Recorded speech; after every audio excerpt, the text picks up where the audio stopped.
की बड़ी खबर आपको बताते हैं। एएमयू यानी कि अलीगढ़ मुस्लिम यूनिवर्सिटी में होली मिलन समारोह की मंजूरी दे दी गई है। यानी कि अब अलीगढ़ मुस्लिम यूनिवर्सिटी में होली खेलना किया जाएगा शुरू।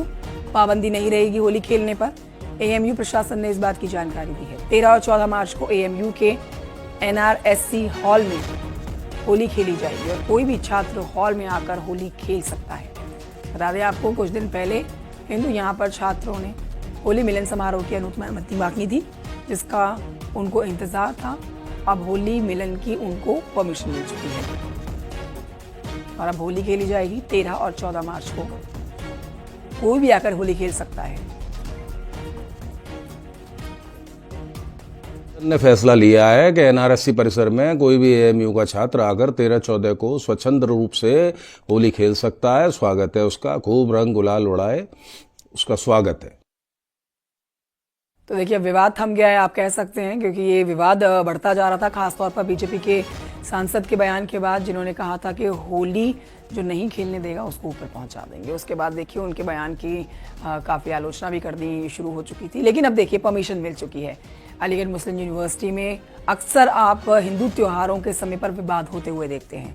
हम उम्मीद कर सकते हैं कि होली का कार्यक्रम यहाँ पर बहुत ही सौहार्दपूर्ण तरीके से और एकजुटता के साथ मनाया जाएगा। कोई विवाद नहीं होना चाहिए। अब ऐसे में परमिशन भी मिल चुकी है। 13 और 14 तारीख को होली कार्यक्रम होगा।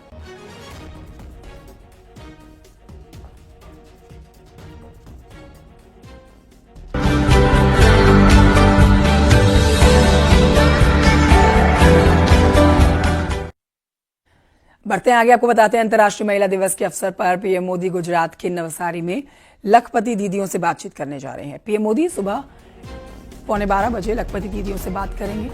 आपको बता देते हैं कि प्रधानमंत्री नरेंद्र मोदी 2 दिनों के गुजरात के दौरे पर हैं। प्रधानमंत्री लखपति दीदी सम्मेलन में महिलाओं को सशक्त बनाने के लिए कई योजनाएं शुरू करेंगे।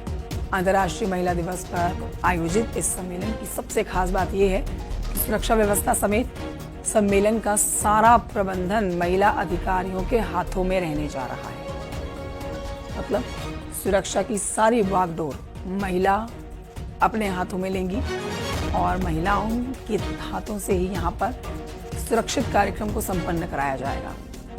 गुजरात के नवसारी में ये कार्यक्रम होना है। पीएम का ये कार्यक्रम है, जहाँ से ये बड़ी जानकारी आपको दे रहे हैं कि लखपति दीदियों के साथ संवाद तो प्रधानमंत्री का होगा, लेकिन इस कार्यक्रम की सुरक्षा में तैनाती सिर्फ और सिर्फ महिलाओं की होगी।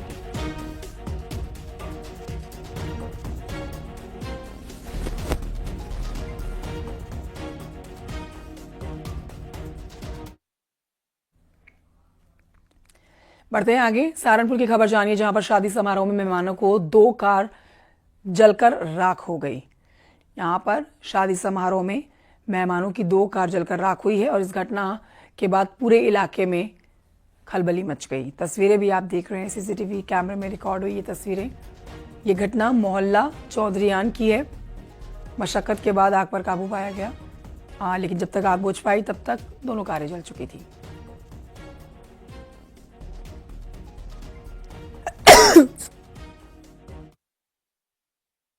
ये ऐसे होया, हम तो सो रहे थे, सुबह 5 बजे की बात है। जैसे हम सो रहे थे, रुका दिया, मोहल्ले वाले सब आए, उठ के जैसे सब आए, हमें देखा तो बुझा ना क्या करीब पुलिस पे फोन किया। 100 नंबर पे पुलिस भी आई हमारे पास। तो ऐसे उठते रहे, इतना हमारी गाड़ी पूरी जल गई। किस समय की घटना है? ये सुबह 5 बजे की घटना है। तो गाड़ी इंश्योरेंस में है? गाड़ी इंश्योरेंस है, फुल टैक्स है, गाड़ी का इंश्योरेंस है। गाड़ी 2 साल हुए भी नहीं अभी पूरे गाड़ी ने। तो ये पिछली गाड़ी कैसे चली है? जैसे इसमें इसकी बराबर में खड़ी थी ये गाड़ी, तो ये इसकी वजह से जल गई गाड़ी। लखनऊ जीएम विशाख जी अय्यर अचानक से आरटीओ ऑफिस पहुंच गए। यहां पर उनके साथ पुलिस की टीम भी थी। डीएम ने के यहां पर आने की सूचना पर कैंपस में अफरा तफरी का माहौल हो गया। डीएम को आरटीओ दफ्तर में दलालों के एक्टिव होने की सूचना मिली थी। डीएम ने कमर्शियल कॉम्प्लेक्स में दुकानों का निरीक्षण भी किया। बिना जनसेवा केंद्र के लाइसेंस वाली कई दुकानों को सील किया गया है और लोगों को सुविधा के लिए आरटीओ ऑफिस में हेल्प डेस्क बनेगा, ये जानकारी दी गई है। आज निरीक्षण किया गया है। आज यहाँ पे ऐसे कुछ शॉप्स आइडेंटिफाई हुए हैं जहां पर बिना किसी प्रकार का रजिस्ट्रेशन का या जनसुविधा केंद्र का रजिस्ट्रेशन का इस कार्य को करते हुए पाए गए हैं और उस एक पर्टिकुलर बिल्डिंग भी आइडेंटिफाई किया गया है। तो उसके संबंध में अग्रतर जांच के लिए अभी एनडीए की टीम भी और स्थानीय एसडीएम भी और फायर सर्विस डिपार्टमेंट की टीम भी और पुलिस भी यहाँ पर मौजूद हैं और एक आध लोगों को भी आइडेंटिफाई किया गया है जिनको अभी पूछताछ भी उनसे की जा रही है। उधर अमेठी में होली को लेकर खाद्य विभाग टीम पूरी तरह से एक्टिव मोड में है। टीम ने फुर्सतगंज में रायबरेली से वैन में भेजे जा रहे पनीर का नमूना लिया।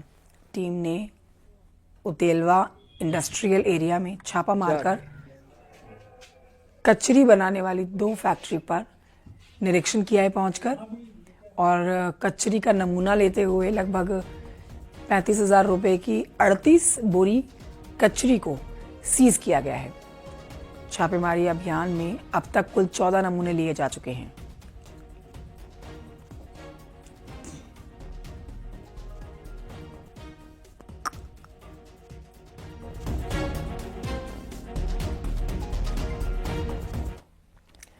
उधर शादी के कार्ड बुक हो चुके हैं, पूरी तैयारियां हो चुकी हैं। अचानक से दुल्हन लापता हो जाती है। खबर कुशीनगर से है, जहां पर 5 साल के प्रेम प्रसंग के बाद मुकेश और पुष्पा की शादी होने वाली थी। दोनों के परिवार वाले बहुत खुश लेकिन मुश्किल में आ गए हैं अब, क्योंकि मुश्किल के बाद ये रिश्ता हुआ। दोनों परिवार के लोग राजी हुए। अब 6 मार्च को शादी होनी थी, लेकिन मुकेश के व्हाट्सएप पर पुष्पा के नंबर से ऐसा मैसेज आया जिससे खलबली मच गई। पुष्पा लापता हो गई है। पुष्पा की बहन ने बताया है कि पहले भी दहेज की डिमांड की वजह से दोनों की शादी टूटी थी, लेकिन बाद में समझा बुझाकर परिजन शादी के लिए तैयार हो गए थे। फिलहाल पुलिस गुमशुदगी की रिपोर्ट दर्ज करके मामले की जांच कर रही है।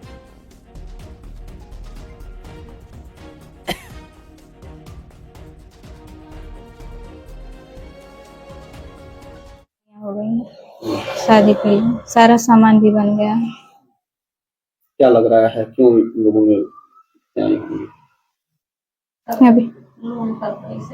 अब ये हम पूरा बता नहीं पाएंगे।